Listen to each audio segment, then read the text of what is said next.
Welcome to week 2 of the 2023 Massachusetts Open Space Conference.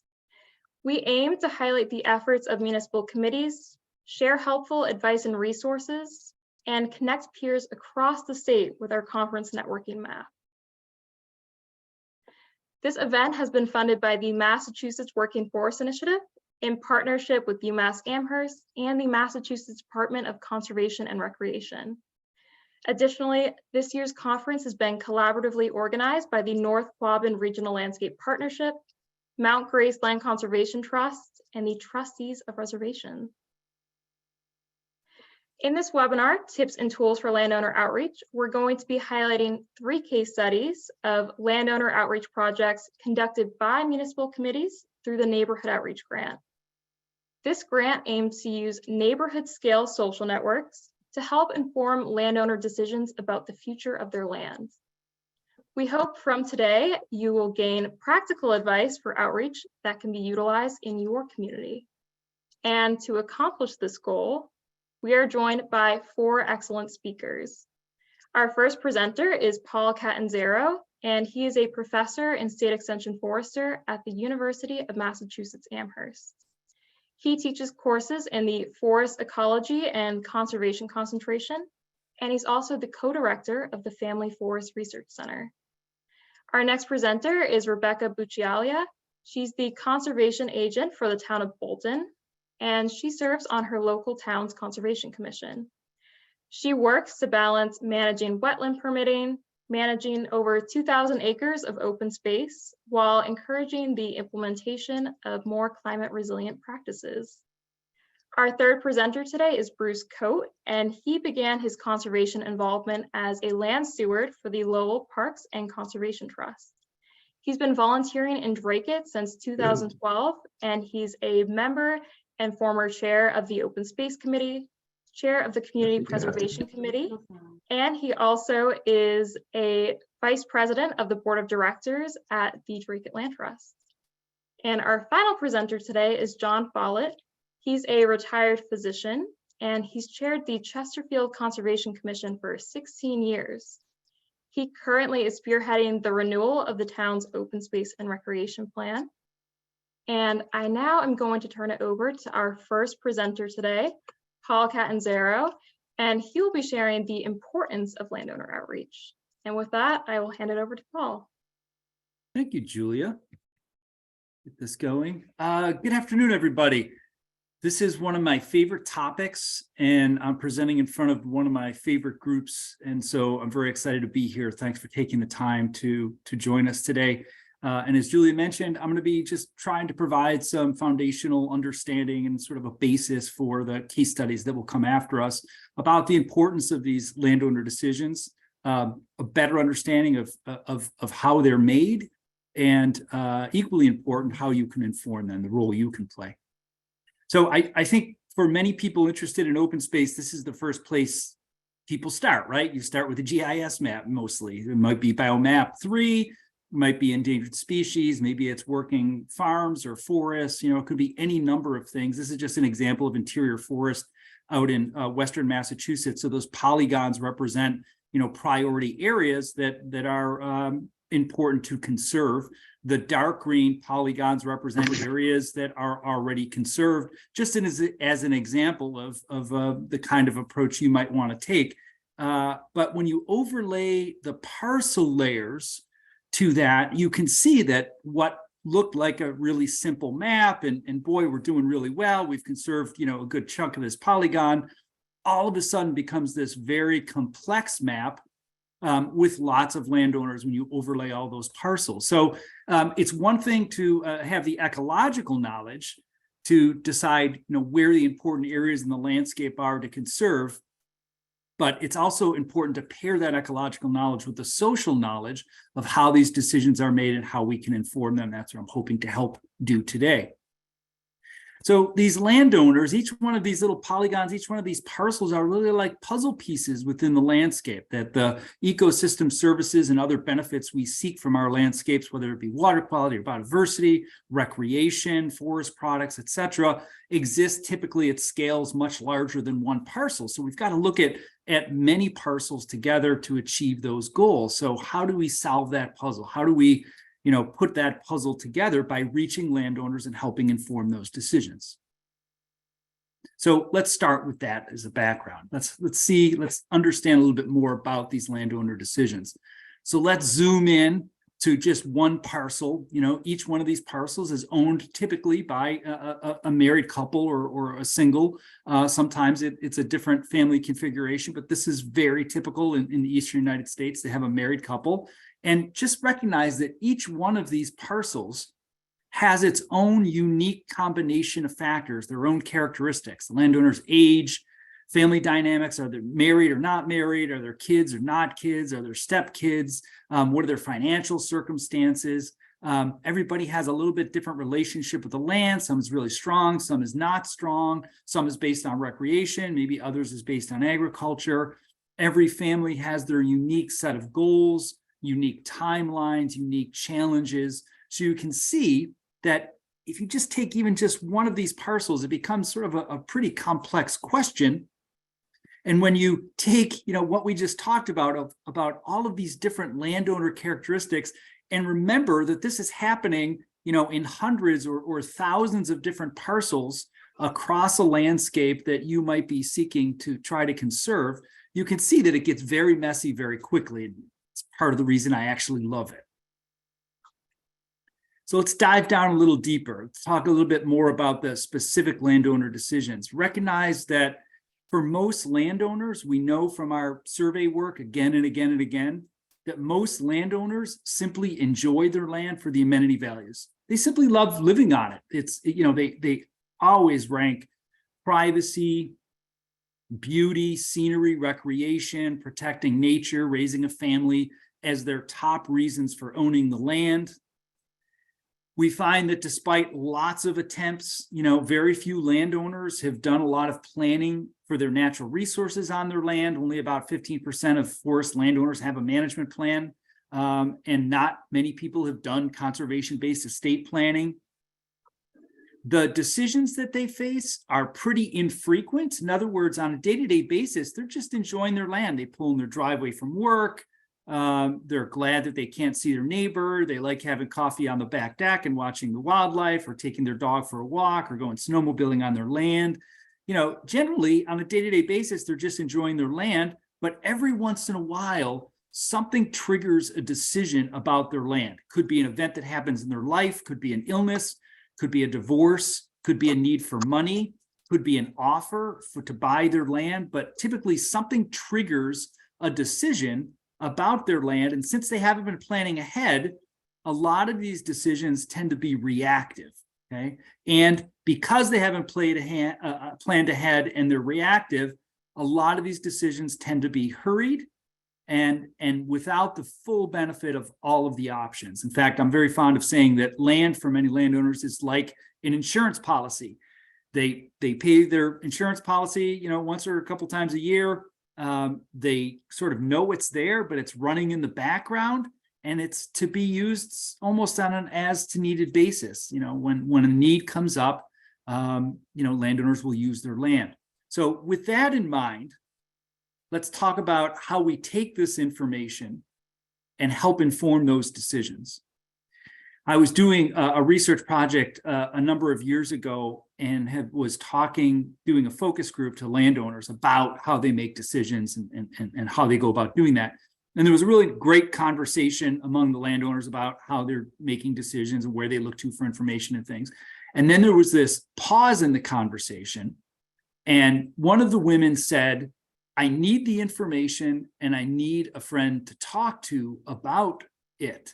And it was this cloud parting, sun through the clouds kind of lightning bolt moment for me that really crystallized a lot of research that had been done on landowner decisions, and certainly, the experience that I've had helping landowners make decisions. Very simple one sentence: need the information and we need a friend to talk to about that.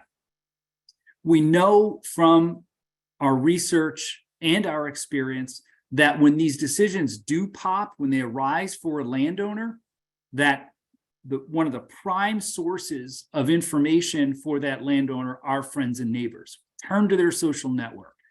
And it's both the opportunity to get information, I need information and a friend to talk to, but it's also the opportunity to have that friend right there to be able to talk through that decision, to talk through what the options were, to sort of digest the information and make those good decisions. So friends and neighbors are again and again pop up as the top or one of the top resources for landowners when they have to make a decision. So why friends and neighbors? And I would suggest that these decisions about their land aren't that much different than the decisions that we make about, buying a new car or what restaurant to go to, what movie to go to, in the sense that we too often turn to friends and neighbors for those decisions. We turn to friends and neighbors that have, a variety of experience and special knowledge in those areas. I go to my nephew when I have to buy a computer. I talk to, my brother when I'm buying that car and find out information about that decision. And there are a number of reasons we talk to our friends and neighbors and family members. First of all, we trust them and they're providing us unbiased information, as opposed to me walking into the used car lot and asking the person selling me the car, gee, which is is this a good deal? Is this a good car? That person has a financial stake in it and has, is bringing with it, a bias. They want you to buy that car.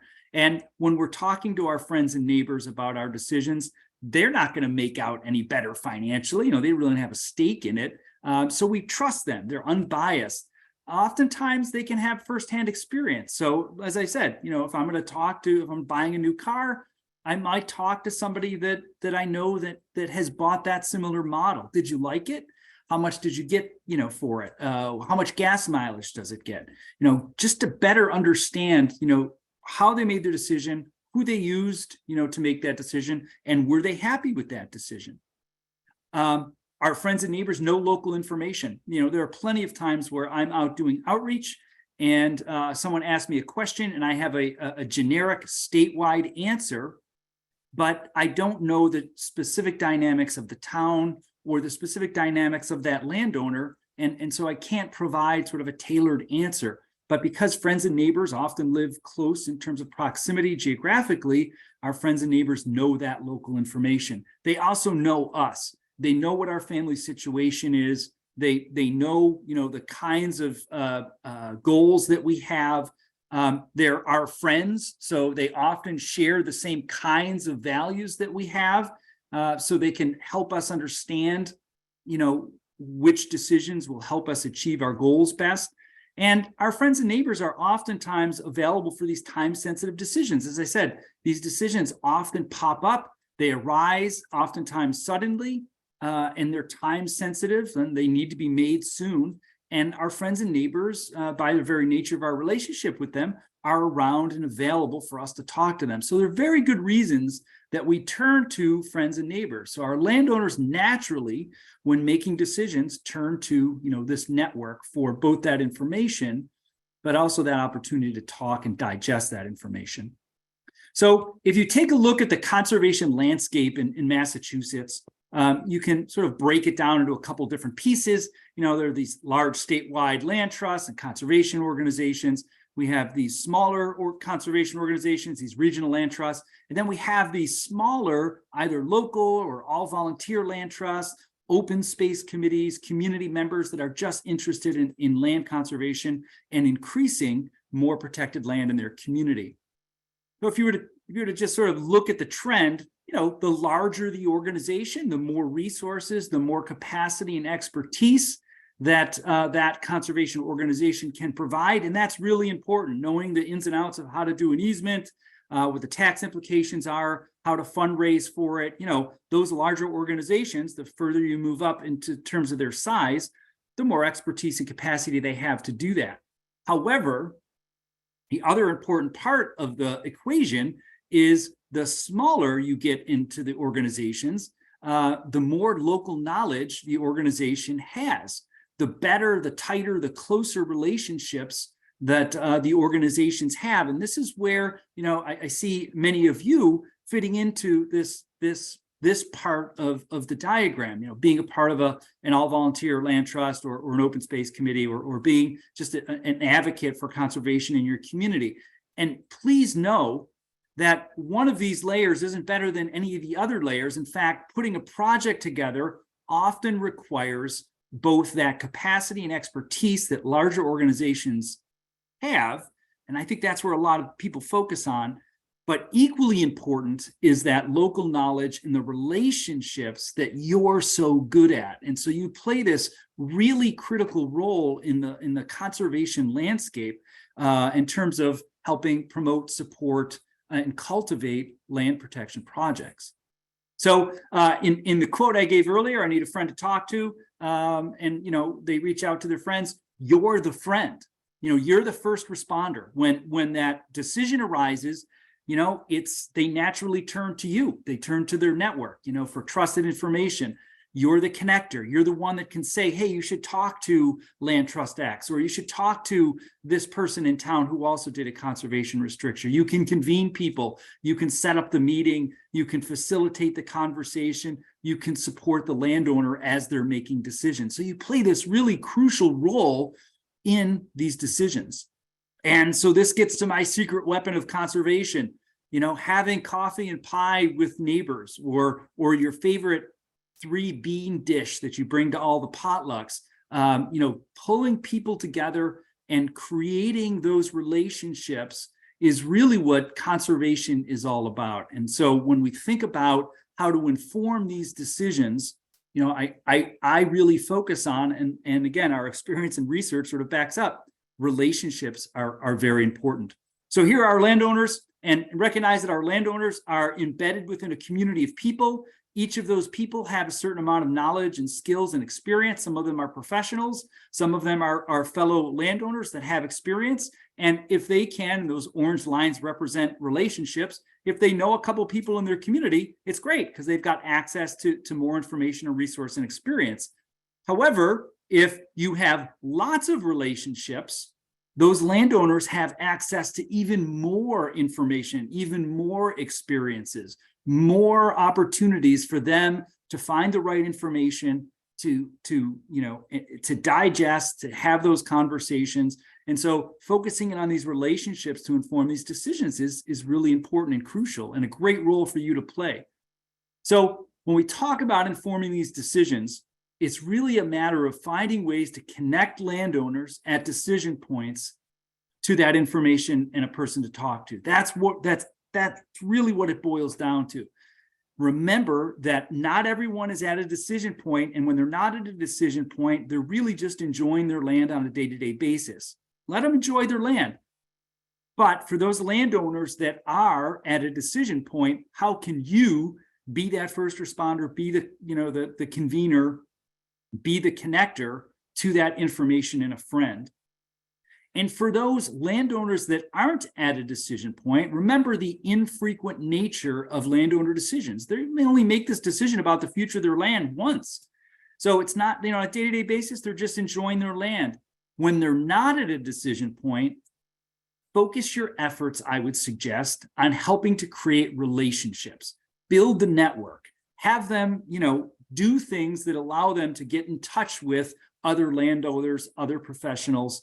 And so, because at some point they are going to be making a decision, and if there is a strong network, lots of connections for them, when the decision does arise, and it will arise, when it does arise, they'll have a trusted network of people that they can rely on. So what specific things will work in your community? I don't know. But that's the beauty of it. Every community is a little different. Some communities might be focused on forests, or some might be focused on vernal pools, or maybe it's clean water. Maybe some people love going on, hikes. Maybe there's a special spot in town. Whatever you think will gather people together, and only you know that because you know the nature and character of your town, you know what the issues are, you know what resonates with people. It's really, you're the one that knows what will work to gather people together and to focus in on those relationships. And that's really the philosophy or the foundation behind these neighborhood outreach grants that we've offered for the last few years is the fact that these outreach grants recognize the huge role that relationships play in landowner decisions, and that if we just focus on the state grant or the tax benefits, we're missing an entire essential piece of landowner decision making. The grant itself seeks to harness local relationships and credibility. When someone from UMass, says something, when it's information, but I'm just some schmo from UMass.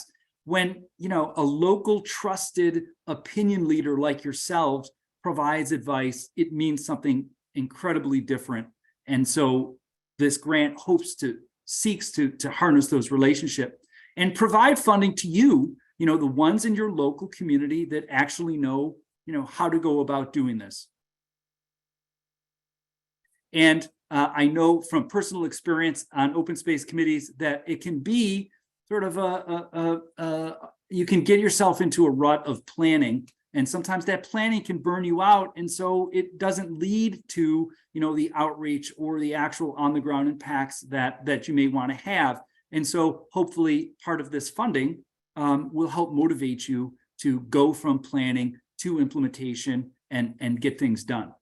So with that, hopefully that provides a foundation for you to understand the neighborhood outreach grants, but also the nature of landowner decisions. And then our next speakers are going to provide excellent examples of how they've used this outreach grant with those networks and relationships in mind. Thank you so much, Paul. And as Paul said, we are going to now transition into case studies of landowner outreach projects. And our first case study is from Rebecca Bucciaglia. She is the conservation agent for the town of Bolton, and she'll be sharing how the Bolton Conservation Commission used an events approach to conduct outreach. And with that, I will hand it over to Rebecca.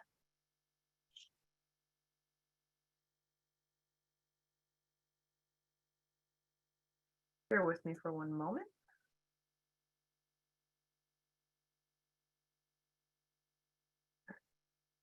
Can everyone see my screen okay, Julia?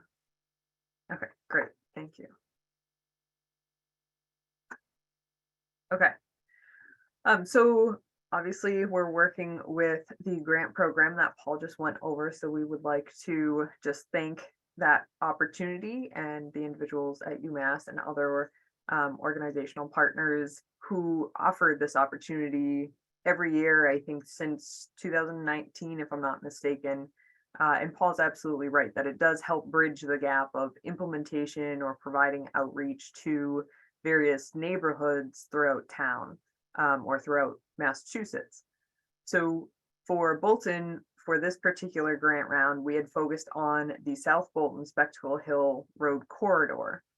For those of you who probably aren't familiar with that area, it's not when we talk about neighborhoods, we're not necessarily talking about your typical or stereotypical rather cul-de-sac with some houses around it. We're talking about a particular area within the town that has specific natural resources and or have a particular interest in the natural resources surrounding them. So this is trying to just depict the area we chose to focus on. This is an area that focused around 78 lot subdivision, so including that type of subdivision that I just referred to, but also including, if you can see my mouse, this area here and this area here, where, as you can see, we have quite a few vernal pools, we have open space, we have biomap overlay, natural heritage interest. So a lot of ecological values that are shared throughout the backyards. And then of course, when you think about species migration or the habitats that are connected or fragmented rather throughout this development, and homes or in yards and parcels along the roadway as well. It's really thinking back to Paul's, one of his first slides. If we take that parcel layer off, it's still all one larger greenscape, we'll call it. So we want to look at it that way, but involve, again, putting that layer back on that Paul had shown with the various parcels on it, showing who's involved and how do we get them involved in making these decisions and get them more informed and get the information to them.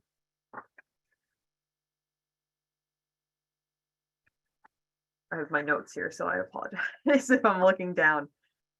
Going into this, I did anticipate some challenges being with outreach, and something that I think this visual really helps to show is that challenge. And whenever you're approaching outreach or conservation, as Paul said, it may not happen right away. You're focusing on building those relationships. So with this project in this particular area, we didn't think we would have 100% participation or 100% of the 78 plus parcel owners to show up. But what we wanted was to share the information, connect them with the appropriate professionals, and then make sure that we're planting the seed. So that's what this is showing. And then coming back a little bit later, giving a little bit more information, checking in, and following that process until either one, something becomes of that, whether that be a conservation restriction, or just providing that knowledge so that they have the ability to make educated decisions, or in particular with this, where we have a large subdivision abutting some smaller broken up roadway type development, single family home, being able to make sure that the two can communicate over the same natural resource. And again, building that relationship and just planting the seed and letting it grow so that as things come up in the future, they're educated on it and they can help to make those decisions or ask appropriate questions.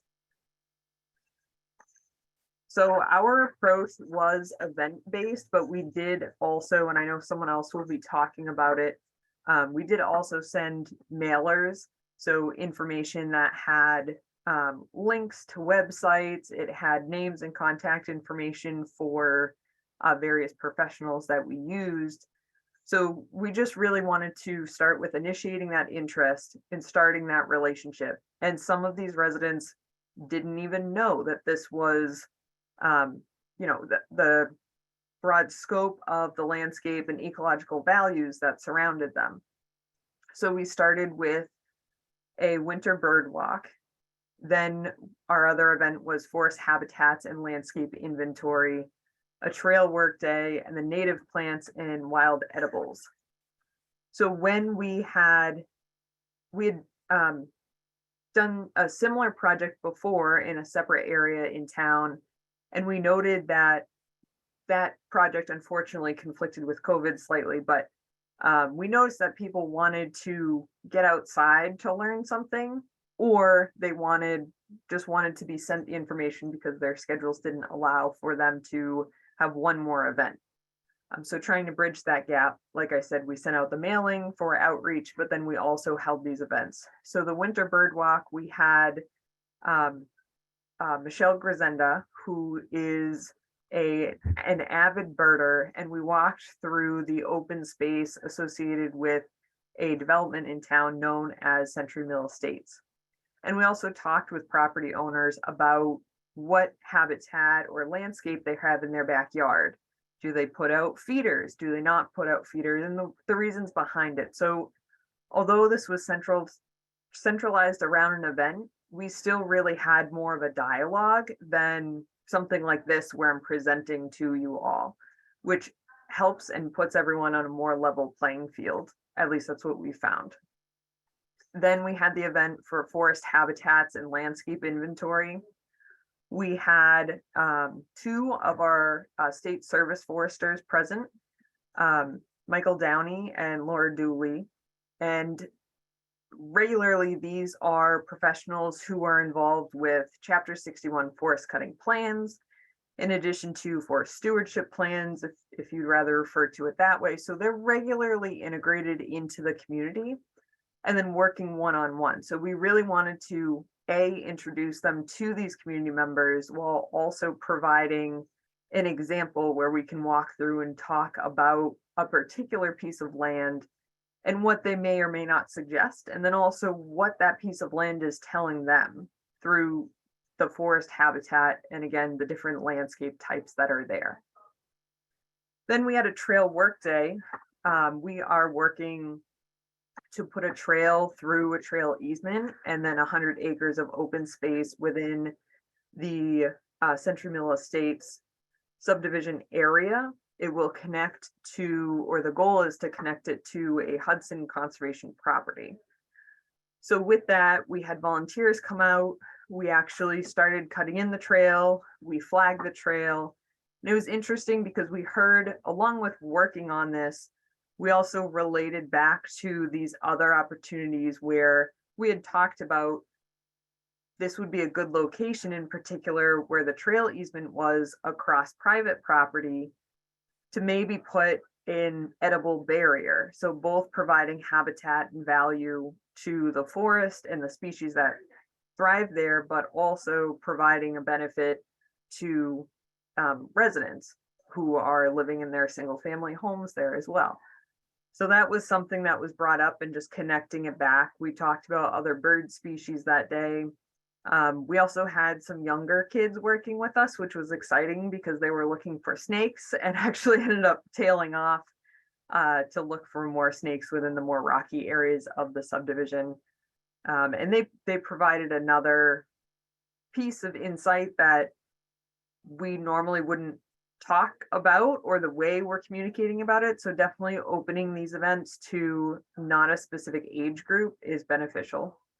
Then we had Russ Cohen come and talk about native plants and wild edibles and walk us through and pointing out a few, which is always very exciting.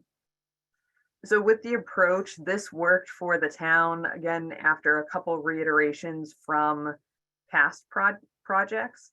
We learned some lessons, and so that's why we tailored it this way. As you can see, there's a note here that says pie, and that sort of echoes something that Paul brought up before. Having at each of these events, we had some sort of refreshment, and it was always local. And it, one, helps to provide an incentive, but also people seem to linger a little bit more when there's something to do afterwards. You're standing around talking. Sometimes people feel a little uncomfortable just standing there. Not that people necessarily like to eat in front of each other, but it just gives you another something to do, or when you're waiting for someone else to step away from one of the individuals you wanted to speak to, just gives something for you to do while you're waiting. So I talked about our team slightly. I will say your team is really important in making sure that, again, connected to Paul's presentation, is really focused on building relationships and making sure that people are comfortable finding the resources that they need, and or just simply talking to these professionals who or experienced community members who have already been through that process. So that's something that why we selected the individuals we did to lead the events. And in addition to that, the individuals that led the events are also individuals who we've had experience with, that they not only attract people to ask questions because of the way they're engaging with and during the event, but also they're not,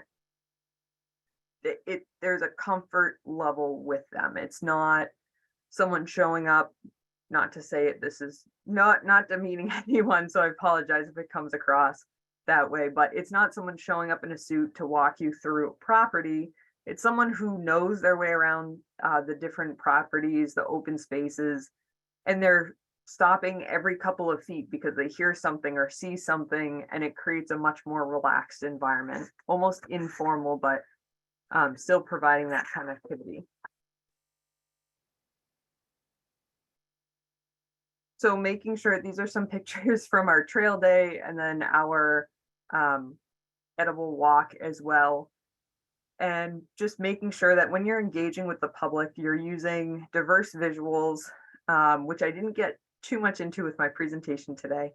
But then providing outreach events, new information mailings, making sure that what you're providing is factual. It's not hearsay. It's not something that is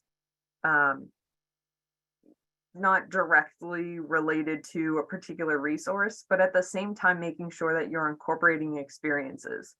So I don't live in the town I work in, but I do experience some of this on the other side of the table in the town that I do live in, or on personal property that I own myself. So being able to tie those two things together is helpful. But as Paul mentioned before, I'm also a town staff sitting here talking to and communicating with individuals during these events. So having those other community member connections is really important, because we had a woman from South Bolton Road learning more and communicating. Her and her husband would go back and have conversations about it. So at the next event, she'd tell us, oh, this was my follow-up conversation, and we have these questions now. And that was really helpful, because it allowed us to, again, sort of go back and review what we were doing and what was beneficial. But then we have individuals who are within that subdivision who attended as well, who are then making the connection and seeing how their open space or even that development impacts or could impact the adjacent properties, and then the ecological value overall, and how they can work together to be working towards resiliency, but then also working towards a different approach to managing their natural resources and even enjoying their natural resources. So tools of engagement, I mentioned before, we brought our service foresters in. They work with the forest stewardship plans or the forest cutting plans for Chapter 61 lands in current use programs. I regularly work with conservation restrictions or agricultural preservation restrictions. We provided resources throughout our mailings as well, including the Woodlands Institute website, which I know Paul is very familiar with. And the Keystone Cooperative Program, I always like to mention during these presentations, because that is something that I went through that training opportunity. It's a lovely experience, but it's all about building those relationships and you serving as that facilitator and being informed where these resources are and how to access them. And I do find that in my position now, but I think that particular experience helped to broaden those resources and broaden who I'm able to contact much more comfortably. And I think that's what this neighborhood program does. And that was our goal too for this particular focus area, is to have this event as the keystone event and then try and connect these people and continue this effort into the future. And of course, pie again, I just sort of dropped that as crumbs throughout because it is extremely important to be adding additional incentives, but then also making sure that you're engaging in a more comfortable way. This particular area, just to provide a little bit of insight regarding the neighborhood area that we chose and the adjacent open space, there's 6 parcels that are permanently protected, 1 through a conservation restriction, which eventually the land will be turned over to the Conservation Trust and have the restriction owned by the town. And then another piece of land was actually donated as a wildlife refuge.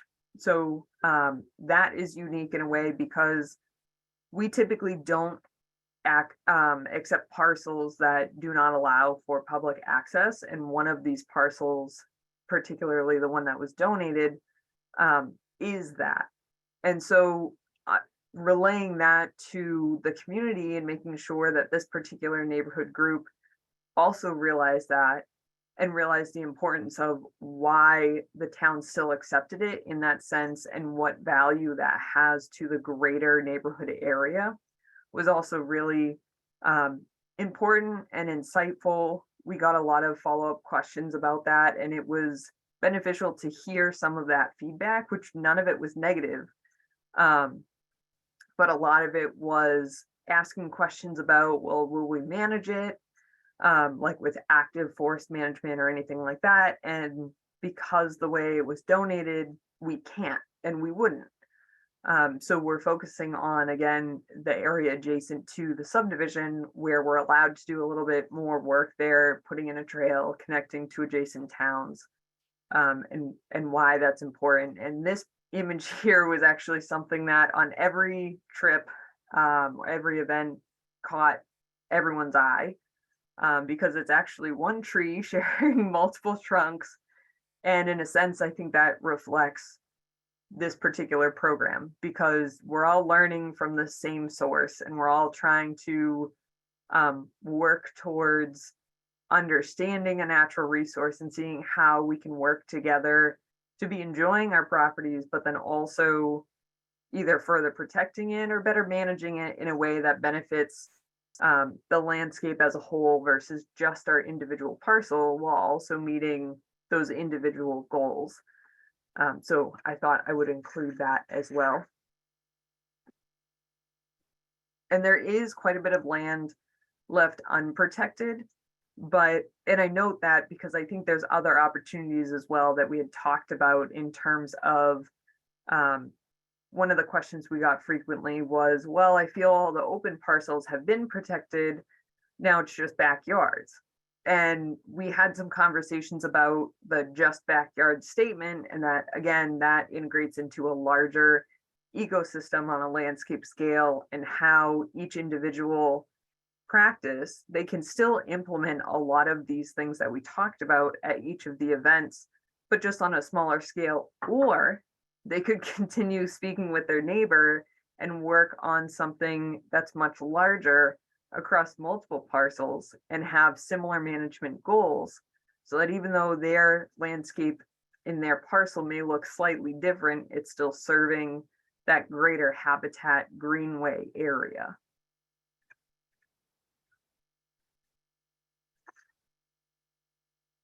So finally, we have this slide, which is a little confusing, I would think, to some. One is just a reminder that conservation is a balancing act.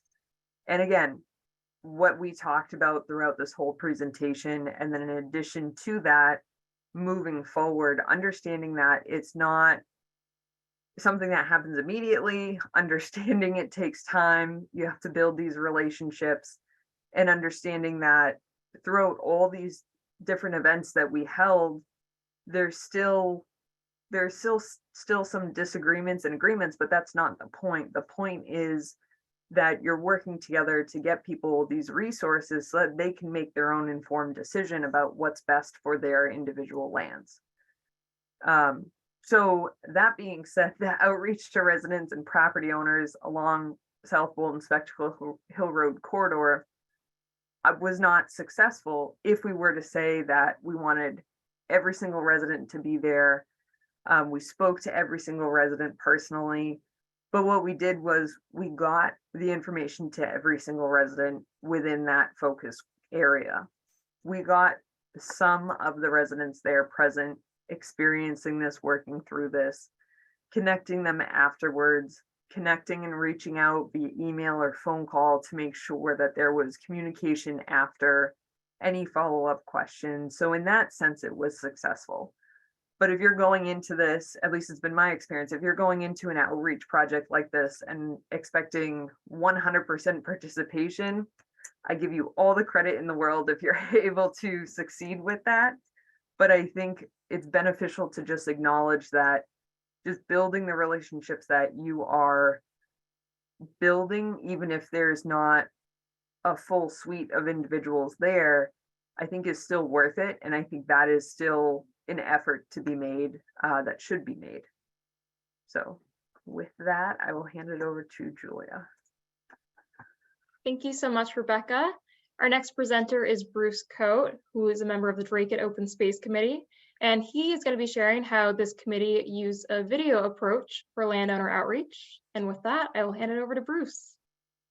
Okay, thank you. Let's start with the share screen thing and hope that works. Is everyone seeing? Is everyone seeing the screen? Looks good. You're all set. All set? First, I want to thank Julia and the committee there for inviting me to speak. My name is Bruce Cote. I am on the Dracut Open Space Committee, the Dracut Land Trust, and a few other things in town. And this is really a review of the project we did in 2021 on the neighborhood outreach grant. So we'll go right into that. I want to get rid of some of this stuff here. I need to change my view screen here because I'm seeing people on the side and I want to see the entire screen. So there we go. Let's go back one. Here we go. So where is Dracut and why was this outreach important to us? We are a small town, northeast section of the state. We are a border town. We are surrounded, if we walk clockwise from the top, we have Pelham, New Hampshire here and Salem, New Hampshire. Salem is fairly well developed. A lot of stores and industry along this corridor here. Pelham has a lot of businesses for people leaving Massachusetts to go up and do things, it's tax-free.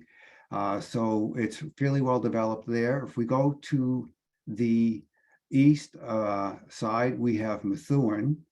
Down below, we have North Andover. We have Lowell on this side here, and then Tingsboro. So we are in a fairly dense area of the state with not a lot of open space, and the open space is disappearing at a fairly rapid clip. So we really wanted to take this opportunity to reach out to the landowners in the town to let them know they have options for preserving the land, other than selling.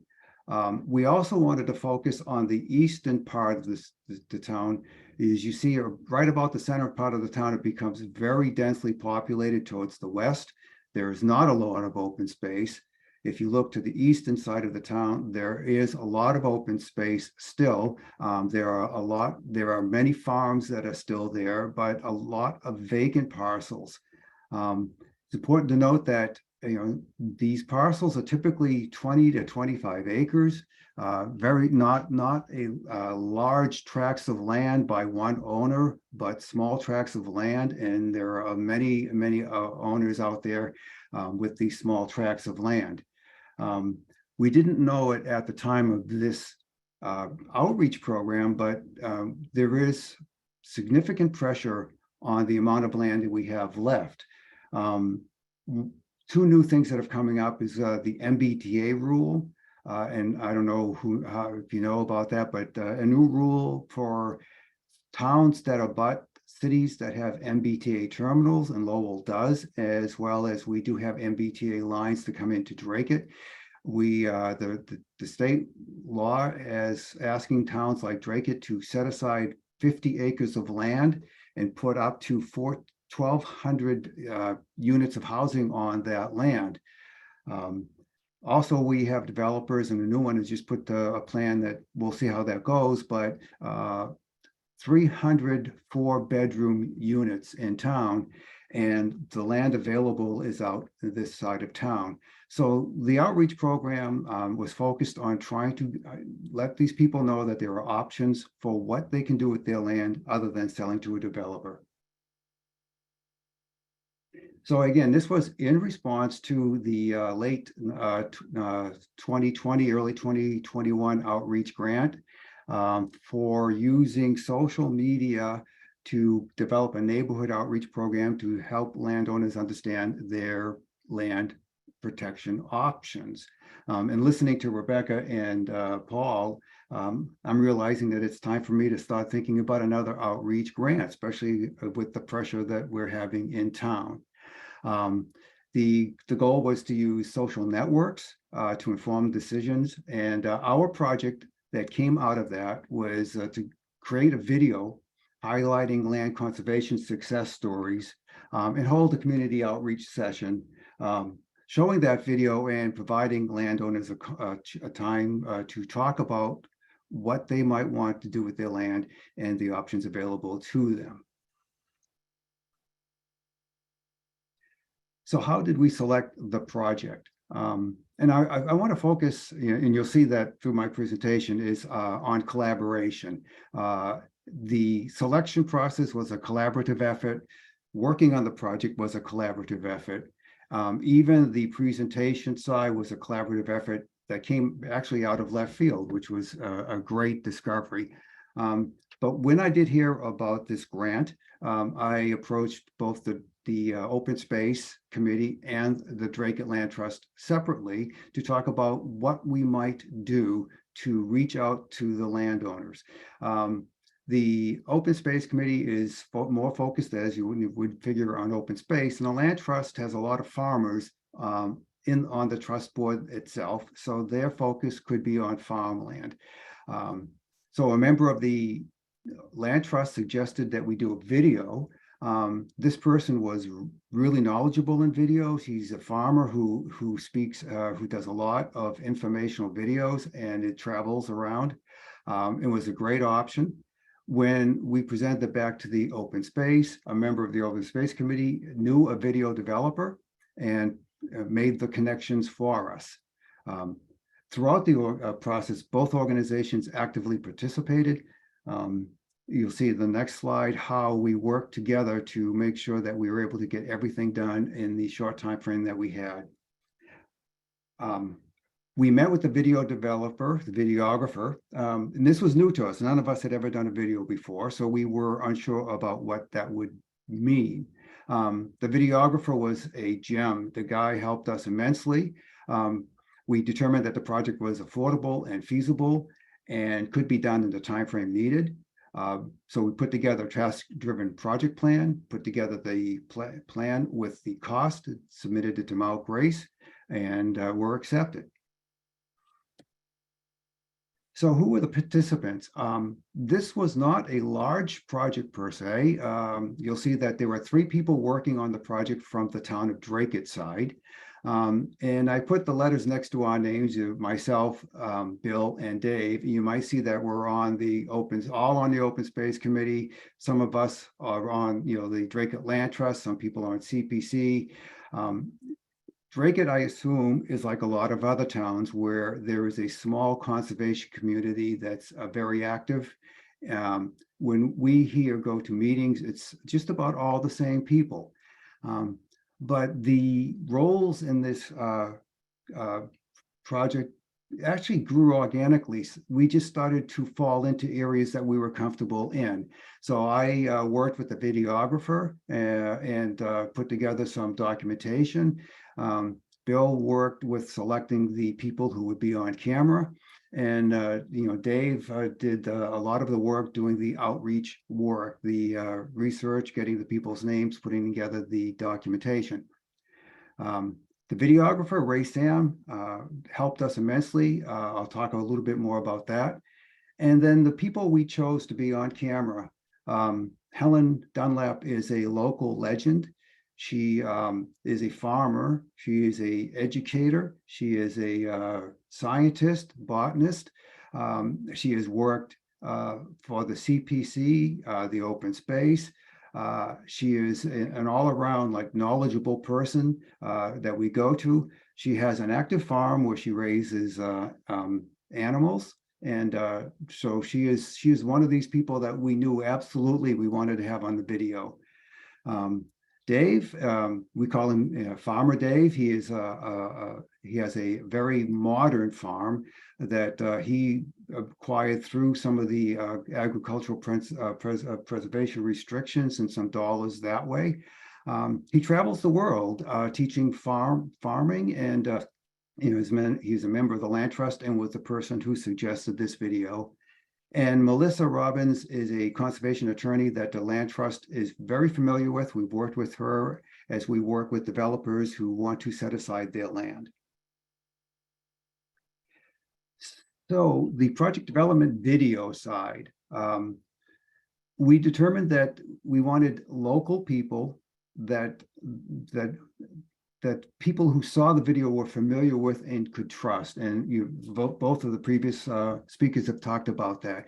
When you put people up on the screen and you want to tell other people what to do with their land, it's good to have people who are in town, have done good things with their land, can talk about it and can relate to them.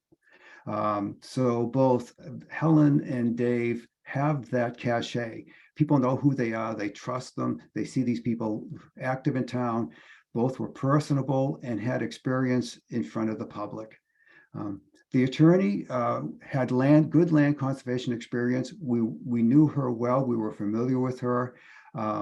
So we knew that we wanted to have Melissa on camera. So we approached her and she graciously agreed.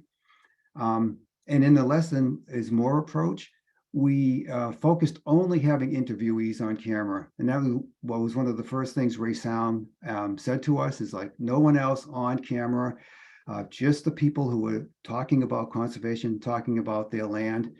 He was behind the camera, and the only voice you hear on the videos are the people themselves. We developed a list of questions to ask each participant. The videographer was off camera asking those questions, and all responses were unscripted. We gave them a chance to think about the questions. We might have retaped one or two questions over again to get a better response, but it was purely themselves talking about their experience. The videographer himself was amazing. He was a great find. When we heard his name, I approached the Dracut Access TV to see if they knew about him, and he had indeed worked with them producing documentaries.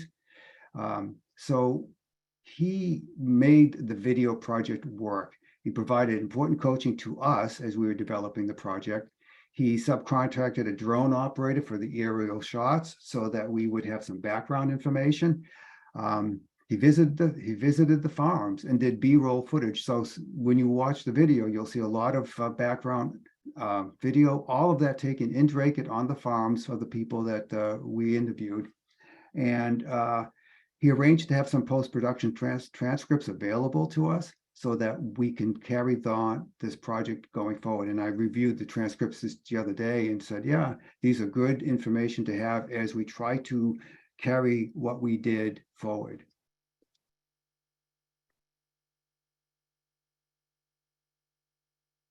So project development, community outreach side.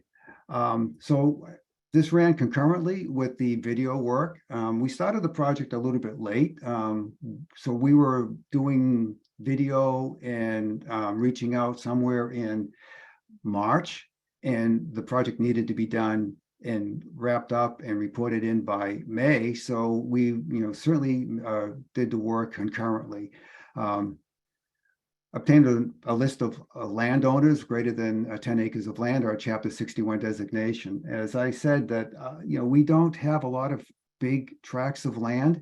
We're trying to piece together the pieces that we can. And as you know, in the we were talking about earlier, with the biomapping and climate management, we want to put together as many parcels as possible. Our goal in the open space is to try to manage those, but getting people together, getting people to understand the value of their land and understanding how we can stitch together, 25 and 30 acres to make something meaningful for conservation is really what we wanted to do. Getting these people, to listen to these people was important. We developed handouts because when people show up, you want them to leave with more than just what they saw. You want them to have materials in their hand. We also approached the Mount Grace for some information, and they graciously sent us the Presenting Your Legacy brochure, which is a brochure of just stories, people who have done exactly what we're asking people to do here, save their land. We snail mailed the invitation, and that's not using social media, but we wanted to have the information in their hands, not just something emailed. We wanted to make sure that the information they got was letting them know that we were focused on protecting the land. So we're not out there for a land grab, we're out there for land protection. And a paper invitation was more personal and direct to the potential attendee. And not to say things about age, but a lot of people out here don't necessarily have social media and email address. So we wanted to make sure that we did actually reach those attendees. And another point, I saw a question being posed about people not actually living on that property. And that's another way of making sure you reach out to the people who actually own the land, because addresses of the owners are in the assessor's office database. So you can actually mail to the person who owns the land wherever they may be. Then we publicized, and this was the time of COVID. So we were really concerned with getting people together. It was early 2021. We're going out to an age group that's a bit on the older side, a bit more concerned. So we were first determining what we would have as a venue. We did choose a building in Dracut, an historic building that was very large and we could seat people away. So once we had the venue, the location, the time, we posted on the local access TV, made announcements at the Board of Selectmen, and put together an ad in the local newspaper, as well as talking amongst ourselves, having our meetings, and getting general information out. So here is what it looked like on the cable access TV. Dracut has got a very active cable television network, paid for by Comcast, but they air a lot of social interest or community interest programs. They air all the Board of Selectmen meetings and the Conservation Commission meetings, as well as Planning Board meetings. So people are used to going to the local access TV for information. So putting together an ad on there was an important outreach part of our program. So this ran up. It would run through the day. They run through their little scheme, and every now and then the ad would come up, people would just see it. So this was up for several weeks before the actual outreach meeting. We also put something in the local newspaper. The Lowell Sun has something they call the 5-minute read, and it really becomes a community forum for calendar information. So this ran in let's see, when did this run? This ran in April, actually, towards the end of April, so that the information was out there, and we did get some information, some input from that. So finally, we actually had the outreach meeting. We started the bill when we were doing some work on this for the outreach. We realized that we had 3 other neighborhood forums where the Open Space Committee had hosted neighborhood forums. So we kind of billed this as the 4th Dracut Neighborhood Forum. The agenda was to have a brief introduction, play the video, allow some time for discussion. We gave ourselves about an hour of time. Given that we had COVID, we wanted to, give some space. People talk about refreshments, to the pie, I can say cookies, because we had cookies provided by a local just opened bakery. Because of our needs, we had each one individually wrapped. We had sign-in sheets. We had pens that were pick one up, put it in the discard pile, tried to do all of the things necessary to keep people safe. We had about 30 people from the community show up. which was pretty good. And, as far as, our thoughts were concerned, we were hoping people would come in that time, and we did get a good smattering of people. As well as a local newspaper representative who is active in supporting actually open space in town. She is an advocate for the town's open space. Our 1 hour ran for 1.5 hours. So the introduction and the video were relatively brief. That's about a half hour of time. And the unexpected assistance piece I mentioned earlier came into play. The conversation began to lag when people, were asking questions. The two people stepped in, attendees stepped in, both of them, again, landowners, both of them farmers, both of them active in the community, and neither of them that were on the video, who started talking about their own farms, their own activities, their own experiences with land conservation and preserving land, and actually moderated a discussion that continued for over 1.5 hours. So this was one of those like, oh, that's one of those unforeseen good circumstances. When you get people together, as Paul was talking about, we are who the people need to hear from. And they were exactly who the people needed to hear from to talk about what to do with their land.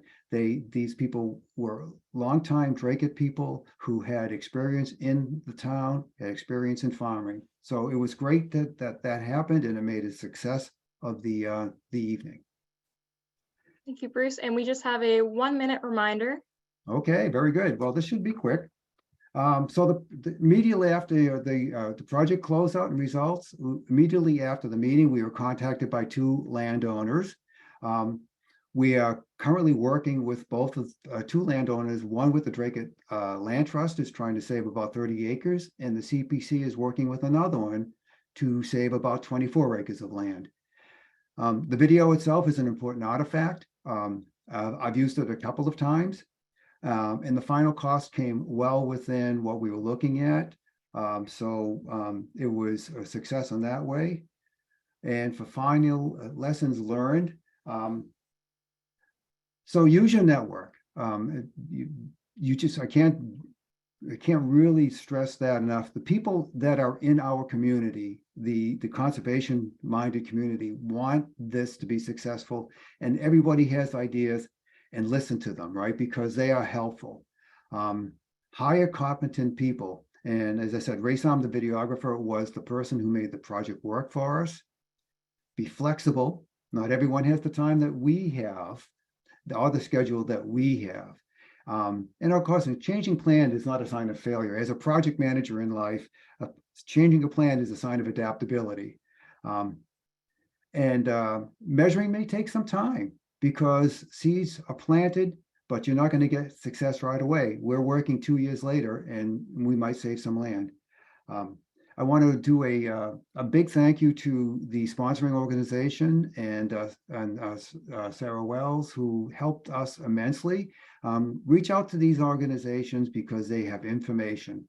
And finally, if we have time, we do have the trailer. It's about a 30-second trailer that shows you what the video looks like. And for that, I will leave. Awesome. So we will send out the full video trailer along with the full video in our follow-up email. The link is also in the chat in case you want to check that out. And finally, we're going to turn it over to John Follet. He's going to be sharing a targeted mailing approach that the Chesterfield Conservation Commission took for landowner outreach. And with that, I'll hand it over to John.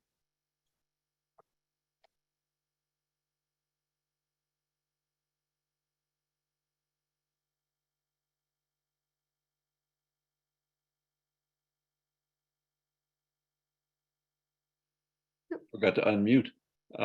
Thank you for that introduction. Today, I just wanted to give you a kind of a brief outline of a project that we did in 2021, town of Chesterfield, sponsored by the Conservation Commission. First, though, I wanted to give you a little introduction to our community. Chesterfield is a small community, about 1,200 people, and we are smack dab in the middle of the hill towns of Western Massachusetts. We are known throughout the state probably for the Chesterfield Gorge and the East Branch of the Westfield River. However, there is a lot of other good resources in our community, and this being one of them, which is a tributary of the Westfield called the Dead Branch. And this is the Fisk Meadow Wildlife Management Area, a rather large marsh that is filled with lots of biodiversity. It's very beautiful, and it's very paddleable, especially in the open season. So it's a nice place for people to go.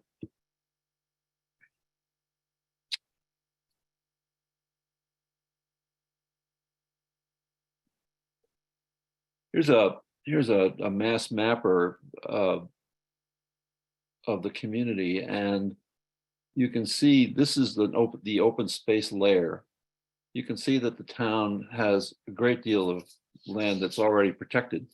About 700 acres of it is protected. I'm sorry, about 7,000 acres is protected, and it's mostly situated along the East Branch of the Westfield here, and the Dead Branch that goes through here. Most of it is state-owned. It's either wildlife management area or state forest.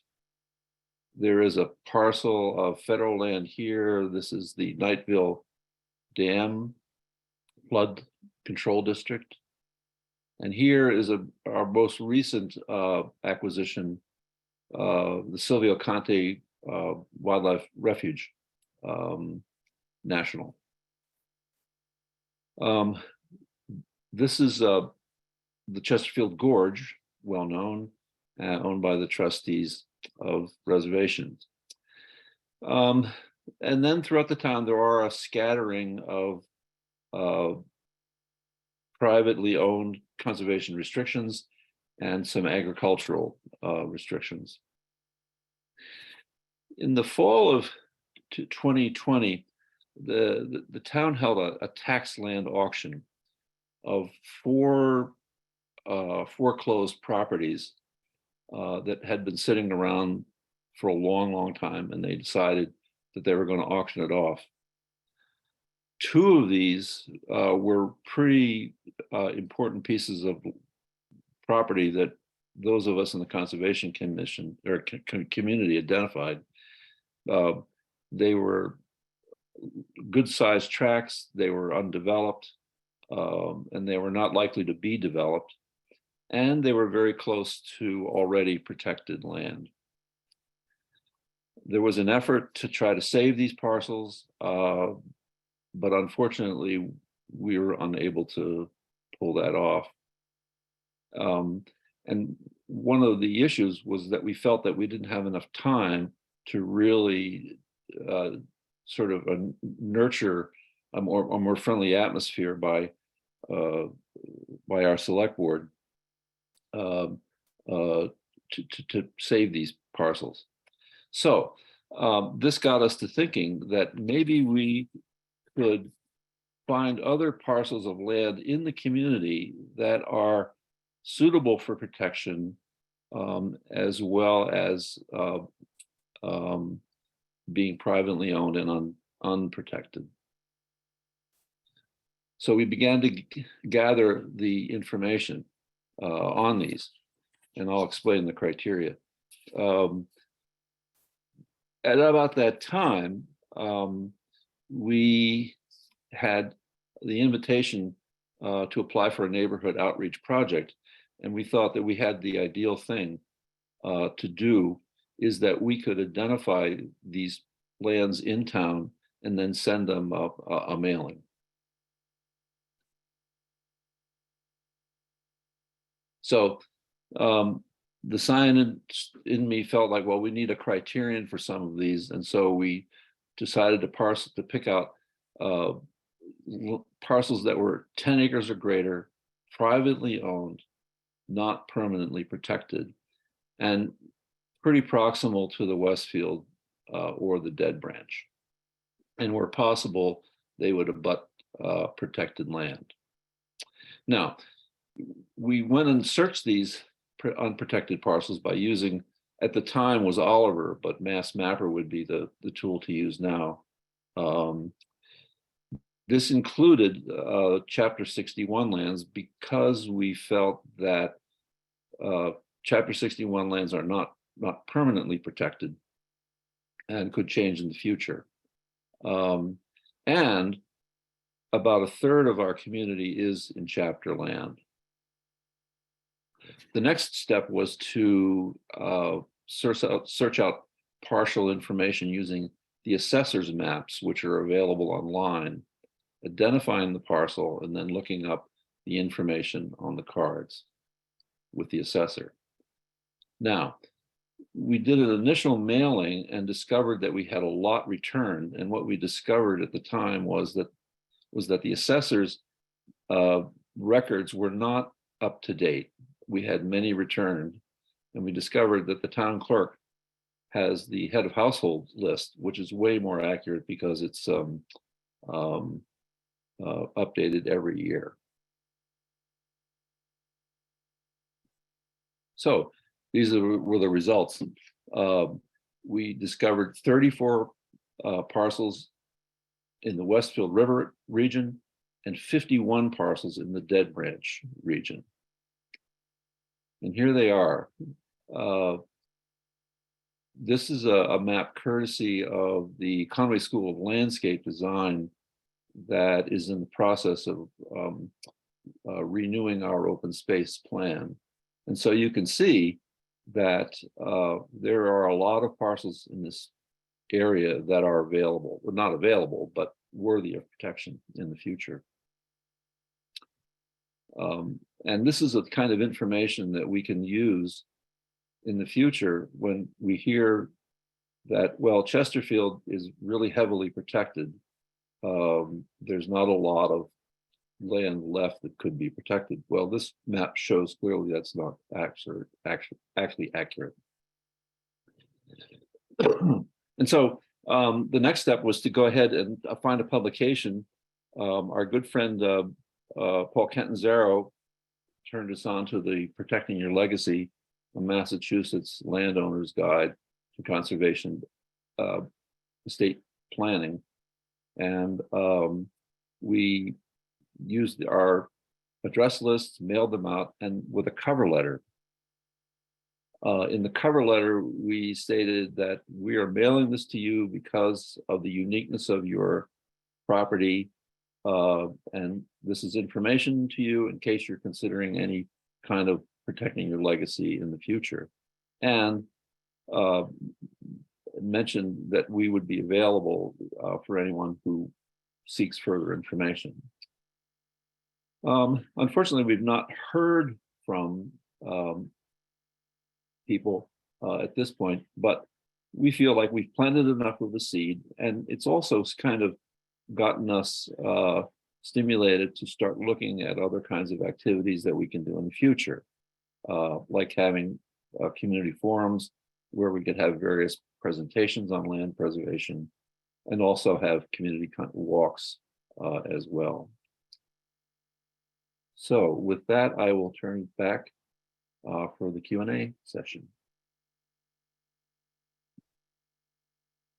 All right, thank you so much, John, and to all of our presenters. We're going to have a brief Q&A session for about 5 minutes or so, and we can get started with a chat question. The first one is to Rebecca, and this person was asking if you could share a little bit more about what was included in the mailers you sent out. Sure, and I would also be happy to share that with you, Julia, the actual mailers, so that we can send those out. But essentially, it was a series of mailers. So the first was an introduction of the grant we had received, and then an introduction of basically the natural resources and ecological value that the area and the neighborhood area provides to the town as a whole, and basically why it's important that we even do this. And it also expressed that there will be these multiple events and just gave the name of the events with approximate dates, or the dates we had scheduled them, but then obviously some notes about weather dependency. And then each mailer, we had a mailer for each event. And each event had both the presenter, a reminder about the project, and then also some information, again, specific to this neighborhood area and the ecological value associated with what that event would be focused around. And so we did a few of those, as you had seen the list of events. And then the last was just a wrap up and follow up mailer that summarized what we experienced, what we learned, but then also a reminder about those different ecological values to that area. Awesome. Thanks so much, Rebecca. And our next question is to Paul. And this question is asking, how do you reach out to folks that might be distant from the land that they actually own, especially if they don't live on the land or have a connection to it? Yeah, so Julia, I just wanted to add to Rebecca's answer and just let people know that we have a number of publications that people are welcome. If you just let us know that you want them, they're free. We're happy to send you as many copies as you want. And if you want to get those out as a mailer or as part of a mailer, it can be very helpful. So I'll put a list of publications we've got in the chat in a moment, but just reach out to us if you're interested. And you know, I think in part, it's just a matter of starting a conversation. So we have several publications that are directly about conserving your land and planning the future of your land. But we have some publications on restoring old growth and forest carbon and increasing forest resiliency. And I think in some way, it's just a matter of starting the conversation. So if any of those are interested, let us know. In regard to the question, you know, landowners that are out of town, I've had some folks, some community leaders like yourselves, reach out with a simple letter and just say, hey, you know, we're all, you know, in our town, we're looking at different options, or in our neighborhood, you know, along our road, you know. So if there's somebody that knows the person, and again, it all comes down to relationships, creating a relationship. If there's someone that knows the person that can reach out to them, I think that's an excellent approach. If there's a way for you to start that relationship, and again, it's a matter of planting that seed. I love that diagram that Rebecca had, planting that seed, letting it grow. So inviting them, you know, next time they're in town, if you want to get together and take a walk, or, hey, we're doing a vernal pool walk and it's near your property, you know, feel free, you know, here's the date if you can make it. So I think it's sending out periodic, relevant, you know, opportunities to create a relationship with that person. Or finding someone that does have a relationship. Maybe it's a family that's moved away, but you know, they have relationships still in town that you know, that maybe you could access. Awesome. Thank you, Paul. And we'll have time for about one more question before we transition into the raffle portion of today, which I'm sure many of you are excited about. And our final question will go to Bruce. Bruce, we're just curious, what was your favorite part of being part of this video project? Oop, you are muted. Be on mute. Very good. You know, my very favorite part was the interview with Helen. She, you know, she's a beautiful person and great to be around, but she talked about where her mother saved the farm. And that was at a time when conservation wasn't really happening. And her mother decided developers were coming to buy up land. Her mother said no, and she donated the land. She said, I'm going to put it aside. It's going to be conservation land. It's open to the town of Dracut forever. And it's such a beautiful and open gesture. And that was it's a great find. And it's like, yeah, that's what we want from people. So that was my favorite part. Wonderful. Thank you so much, Bruce. And with that, we're going to announce the winner of today's raffle. As a quick reminder, today's prize is a trail camera. And the winner of the camera is, drum roll please, congratulations to Kathy Murray. Kathy, if you could send me a message in the chat with your email address, I'll make sure to connect with you after the webinar and we can get you your trail camera. All right, and with that, we are going to move into closing out today's webinar. So I will share my screen again. First, I want to thank you all for attending and participating in today's webinar. And of course, a big thank you to our 4 fantastic speakers. We hope today's webinar was useful in providing you with practical advice and resources for landowner outreach. There's a short evaluation survey that's being posted in the chat. Please take a moment to fill that out before you leave today. We appreciate your feedback on the webinar and how we can continue improving upon the Open Space Conference. Please make sure to join us next week, which is Thursday, February 16th at 12 p.m. for the 3rd webinar in the Open Space Conference. We'll be joined by 3 speakers, and they will guide us in exploring land conservation and restoration initiatives for climate resilience. And we'll also be exploring municipal vulnerability preparedness, or MVP, grant opportunities. And you can learn more about that webinar, and you'll be able to access the recording and resources from today at massopenspace.org. And lastly, please be sure to follow us on social media to stay up to date with the Open Space Network. We hope to see you here again next week for our 3rd webinar. And again, a big thank you to everyone and our speakers.